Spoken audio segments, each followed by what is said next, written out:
Okay friends, just swipe down your notification panel, otherwise open your menu, then select settings application. Okay, and just scroll down and I'll show you which phone is this. This is vivo Y29 5G. Okay, and go back to the main settings page, then select smart system upgrade. Okay, then cancel it. Now tap on three dot buttons, then select upgrade settings. So here you can see smart upgrade is turned on. Okay, first turn off that settings, disable.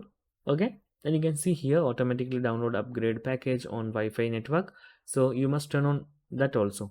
So you have successfully turned off your software updation on your vivo Y29 5G. So guys, please note this. My recommendation is that if you're working on your mobile phone with a smooth OS, do not upgrade. Otherwise, you have some major problems like battery drain or camera issue or heating issue or something. You can upgrade, but first one thing is that your phone is laggy because of not because of your software upgrade, it is because of your file systems and number of files.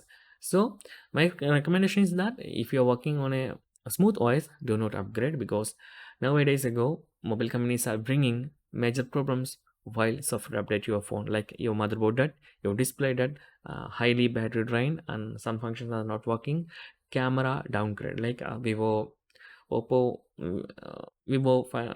mobiles, high-end mobiles like x300 pro, they are downgrade their mobile phone photography after launching a new series. So you must obey. My recommendation is that do not upgrade whenever you have no problem with your current software. So that is guys very simple tutorial. If you need any kind of Android or iPhone tutorial, just comment below. I will post my replies as video so you can easily watch and understand it. And if you enjoyed this video, please like, comment, share, and subscribe our channel for getting more videos like this. Thank you so much for watching. Have a nice day. Bye bye.